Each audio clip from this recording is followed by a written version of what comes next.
الحمد لله وحده والصلاة والسلام على من لا نبي بعده أما بعد فأعوذ بالله من الشيطان الرجيم بسم الله الرحمن الرحيم إنا نحن نزلنا الذكر وإنا له لحافظون وقال النبي صلى الله عليه وسلم القرآن كلام الله وقد خرج منه أو كما قال النبي صلى الله عليه وسلم. میرے مجلس، حاضرین محفل اور میرے ہم فکر ہم مشرف طالب علم ساتھی، آج میں آپ حضرات کے روبرو قرآن اور صاحب قرآن کے فضائل پر چند گزارشات عرض کرنے کی سعادت حاصل کر رہا ہوں. جہاں تک بات فضیلت قرآن کی ہے تو یہ تو ہر ایک کو مسلم ہے کہ قرآن یہ افضل ہے، مفخم ہے. اس کی تعظیم میں کسی کو کیا کلام، کیونکہ جب ہم دیکھتے ہیں دنیا کے اصولوں کے مطابق کہ جب کسی شے کے متعلق ہمیں یہ حکم لگانا ہو کہ یہ شے اعلیٰ ہے یا پھر ردی میں جانے کے لائق ہے تو پہلے اس کے متعلقات پہ غور کریں.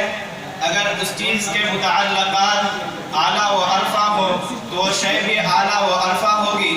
اگر اس کے متعلقات رذائل قسم کے ہو تو پھر اس چیز کو آپ کوڑے دان میں ڈال دیں. چنانچہ اس مسلمہ اصول کے تحت ہم نے قرآن کریم کو دیکھا تو قرآن کا ہر ایک متعلق اعلیٰ سے اعلیٰ نظر آیا. قرآن کا پہلا تعلق ذات باری تعالیٰ سے ہے، اللہ تبارک و تعالیٰ کی ذات سے ہے، اور اللہ کے ذات کی عظمت اور اس کے شان کے کیا کہنے. اگلا تعلق جبریل امین سے ہے، اسی طرح لوح محفوظ اور بیت المعمور سے.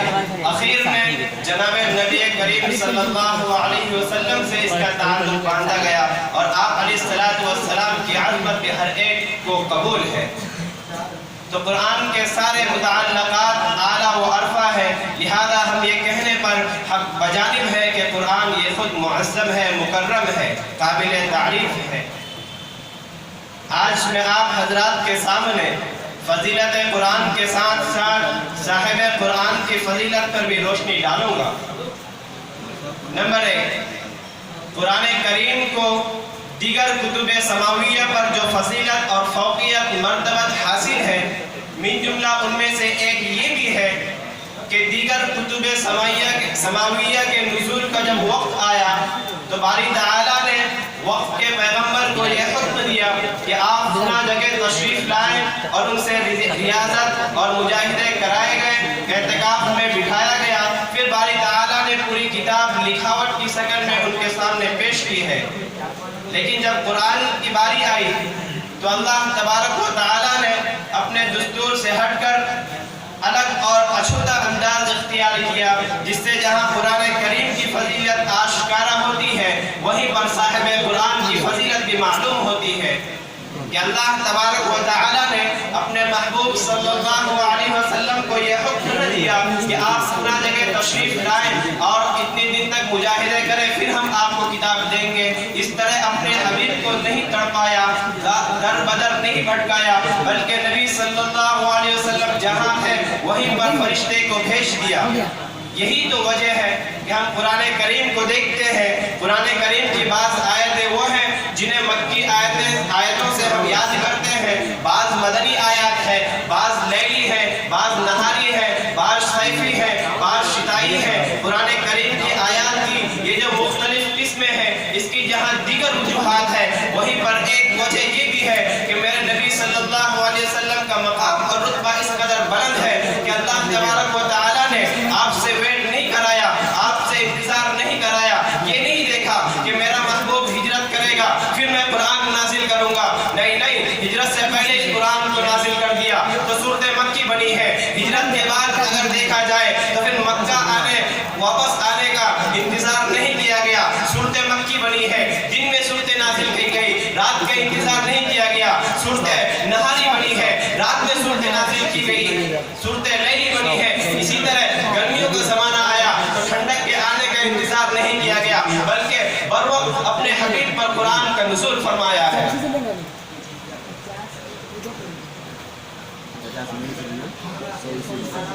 پوائنٹ نمبر 2، قرآن کریم کو دیگر کتب سماویہ پر جو اور فضائل حاصل ہے ان میں سے ایک یہ بھی ہے کہ یہ قرآن کریم کتاب اللہ بھی ہے، کلام اللہ بھی ہے، جبکہ دیگر کتابیں یہ کتاب اللہ تو ہے لیکن کلام اللہ نہیں ہے۔ چنانچہ مسند احمد کی روایت ہے القرآن کلام اللہ وقد خرج من، کہ یہ قرآن اللہ تبارک و تعالیٰ کا کلام ہے، اللہ نے اس کا تلفظ کیا۔ اب اس سے نبی علیہ السلام کے شان کو کیا تعلق؟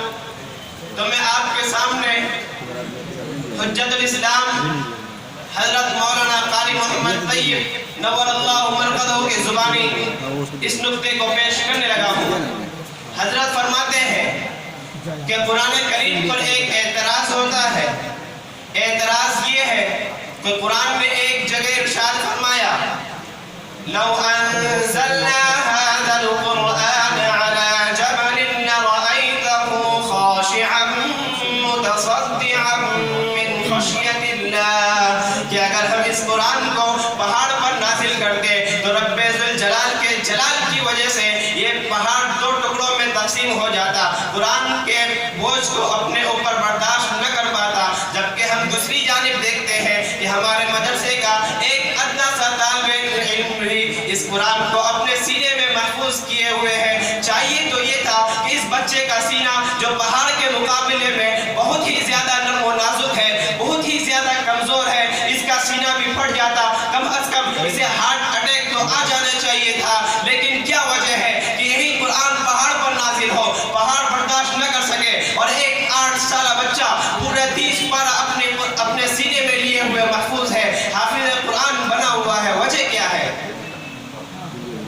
بظاہر قرآن پر یہ اعتراض ہوتا ہے تو حجت الاسلام نے اس کا جواب یوں دیا کہ آپ ذرا آیت پہ غور کریں اور میرے نبی کی عظمت کو اپنے سامنے رکھیں۔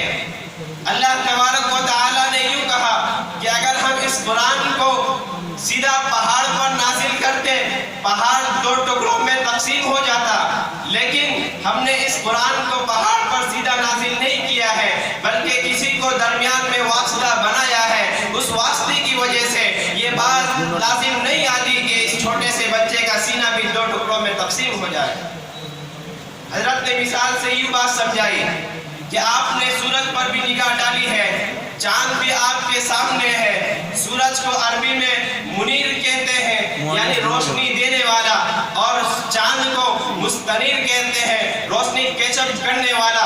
سورج کی روشنی یہ ذاتی ہے، چاند کی روشنی ذاتی نہیں بلکہ عرضی ہے۔ اب آپ دیکھیں اگر کوئی بندہ سورج پر سیدھی نگاہ ٹکائے کھڑا رہے اس کی آنکھیں جواب دے جائیں گی، لیکن یہی جلالی روشنی، یہی حرارت والی روشنی اگر چاند کے جمالی انداز سے گزر جائے، چاند کے جمالی اور خوبصورتی جسم سے گزر جائے، پھر اس کے دیکھنے پر جسم کو فرحت محسوس ہوتی ہے، آنکھیں تھکتی نہیں بلکہ لذت محسوس کرتی ہے۔ یہی وجہ ہے کہ قرآن کریم یہ باری تعالیٰ کا کلام ہے، اللہ کے صفت جلال کی وجہ سے اس کے کلام میں بھی جلال ہے۔ یہی وجہ ہے کہ اگر سیدھا پہاڑ پر نازل کرے پہاڑ دو ٹکڑوں میں تقسیم ہو جائے، لیکن جب اس جلالی کلام کو جمالی سینے سے گزارا گیا تو اس کی حرارت برودت سے بدلی، اس کی سختی نرمی سے بدلی۔ یہی وجہ ہے اگر سیدھا پہاڑ پر نازل کرتے پہاڑ دو ٹکڑوں میں منقسم ہو جاتا، لیکن چھوٹے سے بچے کے سینے میں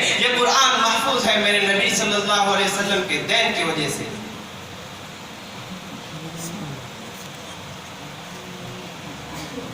پوائنٹ نمبر 3، قرآن کریم کو دیگر کتب پر جو فضائل حاصل ہے من جملہ ان میں سے ایک یہ بھی ہے کہ جب دیگر کتابیں نازل کی گئی تو اللہ تبارک و تعالیٰ نے ان کے محفوظ رکھنے کی ذمہ داری اپنے اوپر نہیں لی ہے، جبکہ قرآن کی جب باری آئی تو اللہ تبارک و تعالیٰ نے اس کی حفاظت کی ذمہ داری، الفاظ اور قراءت اسی طرح معانی تک کی حفاظت کی ذمہ داری اپنے سر لی ہوئی ہے۔ چنانچہ ہم دیکھتے ہیں کہ نبی علیہ السلام کے دور میں قرآن کریم کو بین الدفتین نہیں کیا گیا تھا۔ جس انداز میں آج ہمارے سامنے یہ کتاب مقدس موجود ہے، اس انداز میں اس زمانے میں نہ تھا، بلکہ مختلف بکھری ہوئی اشیاء پر اسے رقم کیا گیا تھا۔ نبی علیہ السلام کے وصال کے بعد صحابہ کرام نے سب سے پہلا جو کارنامہ انجام دیا ہے وہ یہی جمع قرآن کا ہے۔ چنانچہ ایک کمیٹی منتخب کی گئی جس میں بڑے بڑے صحابہ کرام کو شامل کیا گیا، اور یہ شرطیں لگائی گئی کہ کسی صاحب کے پاس بھی قرآن کا جون سا بھی حصہ محفوظ ہو وہ حصہ ہمارے سامنے پیش کرے، لیکن دو شرطیں لگائی گئی۔ ایک شرط یہ کہ وہ حصہ، وہ جز، وہ آیت، وہ سورت ہم میں سے ہر ایک کو یاد ہونا ضروری ہے۔ اگر ہمیں وہ حصہ یاد نہ ہو تو پھر آپ کی وہ آیت قبول نہیں کی جائے گی۔ دوسری شرط یہ لگائی گئی کہ نزول کے وقت کے دو گواہ ہونے چاہیے، یعنی کوئی بندہ اگر کوئی آیت لے کر آئے، نمبر ایک وہ ہر ایک کو حفظ ہو، ہر ایک کو یاد بھی ہو، ساتھ ساتھ نزول کے وقت کے دو گواہ بھی ہوں جو یہ آدمی گواہی دے سکے کہ ہاں ہم نے ان آیتوں کو نبی علیہ السلام پر اترتے ہوئے دیکھا ہے۔ چنانچہ اس ترتیب سے کام کا آغاز کیا گیا۔ لوگ آیتیں لے آتے، صحابہ اس کی تصدیق کرتے، دو گواہ گواہی دیتے، قرآن میں اسے شامل کر لیا جاتا۔ لیکن ایک صحابی ہے حضرت خزیمہ ابن حارث الانصاری رضی اللہ تعالی عنہ، وہ دو آیتیں لے آئے، ایک سورہ توبہ کی اور ایک سورہ احزاب کی۔ جب وہ دو آیتیں لے کر آئے، صحابہ کے سامنے پیش کیا، ہر ایک نے دل و جان سے اس بات کی تصدیق کی کہ ہاں یہ آیتیں ہمیں ضرور یاد ہے، لیکن اے خزیمہ شرط اول تو موجود ہے لیکن دوسری شرط مفقود ہے کہ دو گواہ بھی ہونے چاہیے، لہذا نزول کے وقت کے دو گواہ پیش کرو۔ حضرت خزیمہ نے معذرت خواہی کی کہ جب یہ آیتیں نازل ہو رہی تھی اس وقت میں حضور کے پاس تنہا تھا، میرے علاوہ کوئی اور نہیں تھا، تو پھر دوسرے گواہ کا سوال ہی کہاں سے پیدا ہوتا ہے؟ صحابہ نے عرض کیا نہیں، شرط تو لگ چکی ہے، کلام ہمارا نہیں، رب ذوالجلال کا کلام ہے۔ اگر ہمارا گھریلو معاملہ ہوتا شاید ہم قبول کر بھی لیتے، لیکن باری تعالیٰ کے کلام کے سامنے ہم مداخلت نہیں کر سکتے، لہذا جب تک شرط دوم نہ پائی جائے ہم آپ کی ان دونوں آیتوں کو قبول نہیں کر سکتے۔ صحابہ کرام اسی پیش و پنج میں مشغول تھے کہ اتنے میں کچھ اصحاب کھڑے ہوئے اور حضرت زید کو یاد دہانی کے طور پر عرض کرنے لگے کہ حضرت زید آپ کو یاد ہے کہ حضرت خزیمہ کون ہے؟ یہ وہی ہے جن کے بارے میں نبی علیہ السلام نے کہا ہے کہ حضرت خزیمہ یہ شہادتین ہے۔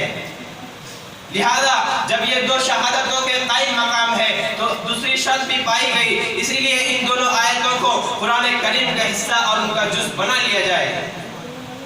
تو اس گفت و شنود کے بعد جا کر اس قدر محتاط انداز کو اپنا کر پھر اس کو قرآن کا جز اور حصہ بنایا گیا۔ اب دیکھیں کہ میرے نبی علیہ السلام کی صحبت کی برکت تو دیکھیں کہ آپ نے ایسے اصحاب اور ایسے لال و گوہر پیدا کیے کہ جنہوں نے ایک ادنی سی شخص کو بھی فوت ہونے نہ دیا۔ اس کے برخلاف ہم دوسری کتابوں کا موازنہ کریں تو الکنز المخفی کے اندر شیخ مکرم کا جملہ آج بھی محفوظ ہے کہ جب حضرت عیسیٰ علیہ السلام کو آسمان پہ اٹھا لیا گیا تو عیسائیوں کی کتاب میں یہ بات مرقوم ہے کہ حضرت عیسیٰ علیہ السلام کی جو قوم ہے، آپ پر ایمان لانے والے ان کے جو اصحاب ہیں، انہوں نے 40 دن تک بھی ان کے کلام کو محفوظ نہ رکھ سکے۔ 40 دن کے اندر ہی اس کلام کو خلط ملط کر دیا گیا، اس میں اور کمی زیادتی کر دی گئی۔ لیکن ہم دیکھتے ہیں کہ 14 صدیاں گزر گئی، 15ویں صدی گزر رہی ہے، قرآن کے کسی ایک شوشے پر بھی کوئی بندہ شر کی نگاہ سے دیکھ نہیں سکتا۔ یہ میرے نبی علیہ السلام کی کمالات اور فضائل نہیں ہے تو اور کیا ہے؟ آخری بات، جب قرآن کریم ابتدائی دور میں نازل فرمایا جاتا تو نبی علیہ السلام کو یہ فکر دامنگیر ہوتی کہ اس کی کوئی آیت، کوئی جز، کوئی لفظ، کوئی حرف رہ نہ جائے۔ اسی لیے نبی علیہ السلام زبان سے اعادہ بھی کرتے جاتے، جبریل امین آپ کو سناتے، آپ اپنی زبان سے اعادہ کرتے، لیکن یہ آپ پر بہت ہی زیادہ ہو کر گزرتا۔ وجہ کیا؟